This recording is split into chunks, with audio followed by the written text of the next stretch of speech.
Hello everyone. आज के इस वीडियो में हम लोग देखेंगे डेटा टाइप्स और वेरिएबल्स के बारे में। पाइथन में हम लोग 4 डेटा टाइप्स यूज करते हैं: इंटीजर, फ्लोट, स्ट्रिंग और बूलियन।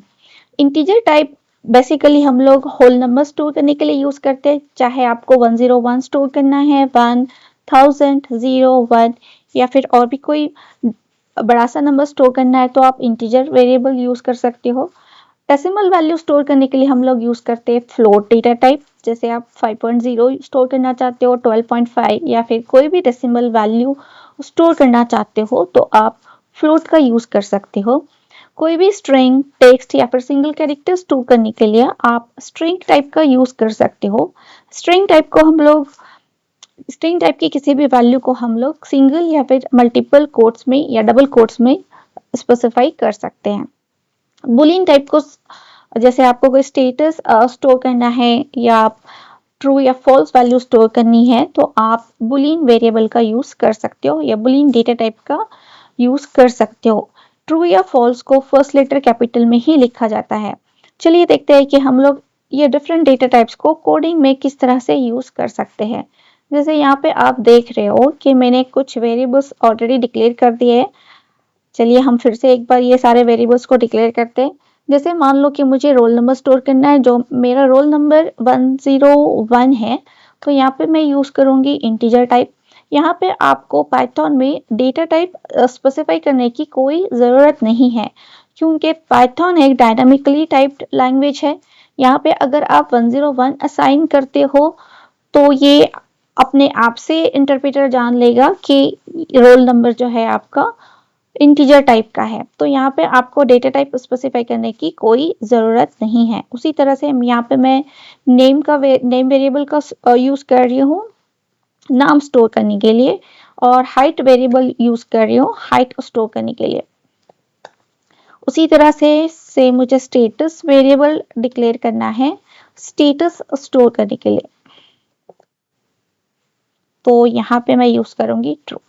तो ये मेरे 4 डिफरेंट टाइप्स के वेरिएबल्स हो गए जिसको मैंने यूज किया है। बेसिकली ये वेरिएबल है क्या? यहाँ पे आपको मेमोरी में मान लो कि ये सारे नंबर्स स्टोर करने हैं, तो नेक्स्ट टाइम जब भी आपको ये सारे वैल्यूज फिच करना है तो आप कैसे करोगे? तो जहाँ पे भी मेमोरी में टेम्पररीली आप ये वैल्यूज स्टोर करना चाहते हो, उस लोकेशन को आप कोई नाम देना चाहते हो, तो variable is nothing but a temporary name given to the memory space. तो यहाँ पे आप जब भी ये वैल्यूज रिट्राइव करना चाहते हो, वापस एक्सेस करना चाहते हो, तो इस वेरिएबल की मदद से आप कर सकते हो। जैसे यहाँ पे मैं प्रिंट स्टेटमेंट में ये वेरिएबल को प्रिंट करने की कोशिश करती हूँ, तो यहाँ पे मैंने रोल नंबर को डबल कोट्स या सिंगल कोट्स में स्पेसिफाई नहीं किया हुआ है। क्यों? क्योंकि अगर मैं रोल नंबर को डबल कोट्स या सिंगल कोट्स में स्पेसिफाई करूंगी तो ये एज इट इज प्रिंट कर लेगा, एज अ मैसेज अज्यूम कर लेगा।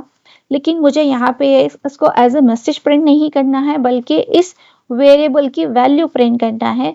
तो यहाँ पे आप किसी भी वेरिएबल को विद इन कोट्स नहीं स्पेसिफाई करोगे।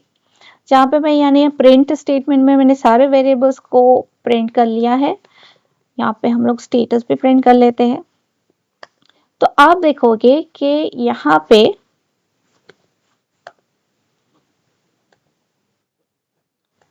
ये आपको एज इट इज डेटा जो भी वैल्यूज है वही प्रिंट करके बताएगा।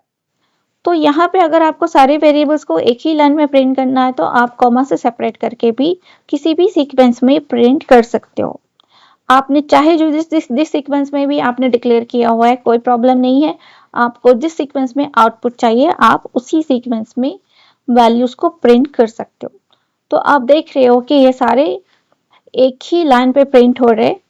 यहाँ पे मैंने कॉमा ऑपरेटर यूज किया हुआ है जो बाय डिफॉल्ट एक स्पेस लेगा दो वेरिएबल्स के बीच। उसी तरह से अगर आपको ये सारे वेरिएबल्स को मैसेज के साथ प्रिंट करना है तो आप इस तरह से मैसेज के साथ भी प्रिंट कर सकते हो, चाहे आप एक ही लाइन में करो या फिर आप मल्टीपल लाइंस यूज करके करो। आप पर डिपेंड करता है, आप जैसे चाहो वैसे फॉर्मेटिंग कर सकते हो। यहाँ पे मैं हाइट और आपका स्टेटस भी प्रिंट कर लेती हूँ। वेरिएबल का नाम यूज करने के लिए कुछ रूल्स है जो हमें फॉलो करने होते हैं। मैं अभी आपको इन सारे रूल्स के बारे में बताऊंगी। जैसे आप देख रहे हो कि यहाँ पे मैंने सारे वेरिएबल्स को अल्फाबेट से स्टार्ट किया हुआ है, लेटर से स्टार्ट किया हुआ है। यहाँ पे आप कोई भी वेरिएबल को यहाँ पे आप नंबर से स्टार्ट नहीं कर सकते हो। जैसे ये एक इनवैलिड वेरिएबल हो गया, आप चाहो तो अंडरस्कोर से स्टार्ट कर सकते हो, लेकिन आप नंबर से स्टार्ट नहीं कर सकते। अगर आप इन बिटवीन कोई अंडरस्कोर यूज करना चाहते हो तो वो भी पॉसिबल है, वो भी एक वैलिड वेरिएबल नेम है। जैसे मैं यहाँ पे बताती हूँ कि आपको वैलिड वेरिएबल्स आप कौन कौन से यूज कर सकते हो और इनवैलिड कौन से हैं। जैसे वैलिड वेरिएबल्स में आएगा अंडरस्कोर रोल नंबर। आप रोल नंबर को इस तरह से भी डिक्लेयर कर सकते हो या फिर आप इस तरह से भी डिक्लेयर कर सकते हो, लेकिन अगर आप इस तरह से डिक्लेयर करोगे तो ये हो जाएगा इनवैलिड, बिकॉज आप इसको नंबर से स्टार्ट नहीं कर सकते। उसी तरह से आप कोई भी प्री डिफाइंड वर्ड को एज ए वेरिएबल यूज नहीं करते। जैसे हम लोगों ने देखा प्रिंट एक फंक्शन है, तो प्रिंट को मैं एज ए वेरिएबल नेम नहीं यूज करती। तो उस तरह से आप कोई मीनिंगफुल वेरिएबल नेम दे दो, वेरिएबल के नाम के बीच आप स्पेस भी यूज नहीं कर सकते, तो ये भी एक इनवैलिड वेरिएबल नेम हो गया। वेरिएबल नेम केस सेंसिटिव होता है। अगर आप सारा वेरिएबल नेम स्मॉल केस में दे रहे हो तो आपको ऐसे ही यूज करना, या फिर आप इस तरह से कर रहे हो तो आप जब भी इस वेरिएबल को यूज करोगे तो आपको आर कैपिटल ही लेना पड़ेगा। तो इस तरह से आपको कुछ वेरिएबल नेम्स के लिए जो भी रूल्स है वो फॉलो करने पड़ेंगे। जैसे it must start with a letter और अंडरस्कोर, लेकिन ये नंबर के साथ आप स्टार्ट नहीं कर सकते हो। कोई स्पेस अलाउड नहीं है, ये केस सेंसिटिव है। जैसे आप जिस तरह से भी इसको आप डिक्लेयर करो आपको वैसे ही यूज करना पड़ेगा।